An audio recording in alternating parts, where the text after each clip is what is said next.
ఇవాళ నిజంగా చాలా ఆనందంగా ఉంది. ఈ ఆనందం వెనకాల ఆర్ద్రత ఉంది. ఇక్కడ ఒక ఎమోషనల్గా ఒక డైలాగ్ మొన్న చాలా చూస్తుంటాను మీడియాలో, నా ఫ్రెండ్స్ పంపిస్తుంటారు. అందులో ఒక లేడీ అంది, ఇలాగ నిలబడితే చాలా ఆనెస్ట్గా కనిపించింది ఆవిడ. ఏంటయ్యా ఇంకా ఎంతకాలం కష్టపడతావయ్యా, ఇలా కష్టపడాలా? ఎప్పుడెప్పుడో నేను సినిమాలు చూశాను, అప్పటి నుంచి ఇప్పటిదాకా నువ్వు కష్టపడుతూనే ఉన్నావు, మమ్మల్ని ఆనందింపజేస్తూనే ఉన్నావు. ఇప్పుడు నీకు ఓపుగుండి ఎంత చేస్తున్నావో, ఎంత శక్తిని చేస్తావో భగవంతుడికి ఆ శక్తిని ఇవ్వాలి. కానీ మమ్మల్ని ఆనందపరచడానికి నువ్వు ఎంతగా శ్రమ తీసుకుంటున్నావు అని చూస్తుంటే మాత్రం ఇంకా ఇంకా ఇవ్వాలా అని, నువ్వు డబ్బుల కోసం నేను అనుకోను, మమ్మకు ఆనందం ఇవ్వడం కోసమే నువ్వు ఇది చేస్తావనేది సుస్పష్టంగా తెలుస్తుంది. అంతటి ఆనందం ఇచ్చి నువ్వు ఎంతో కష్టపడుతుంటే చాలామంది క్లాప్స్ కొట్టచ్చు, వావ్ అనొచ్చు థియేటర్లో, కానీ నాకు లోపల బాధ అనిపించేస్తుందయ్యా. నువ్వు రెస్ట్ తీసుకోవాలంటే ఆ తల్లికి సభాముఖంగా చెప్తాను, నేను ఎమోషన్ అయిపోయాను. భగవంతుడా నాకు ఏం జన్మించావు, ఇది ఏదో అంటారే ఒక ఇది రకమైన ప్రశంస అనేగా తీసుకుంటే కనుక ఇది అందరికి లభించే ప్రశంస కాదు.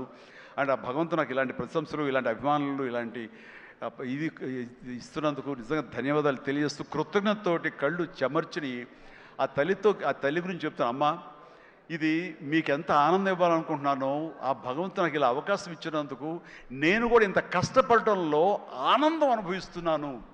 సెట్లో మీరు చూసినప్పుడు అంతటి ఎగ్జైట్మెంట్, అంతటి ఆనందాన్ని అనుభవిస్తుంటాను. అది ప్రాక్టికల్గా చూసిన వాళ్ళకి తెలుస్తుంది. కాబట్టి నేను ఏదో కష్టపడిపోతున్నాను, శ్రమిస్తాను అనుకోకండి, మీరు అలా అనుకోవద్దు అంటూ సభాముఖంగా నేను అవి చెప్పాల్సి వస్తుంది. I enjoy working with all youngsters.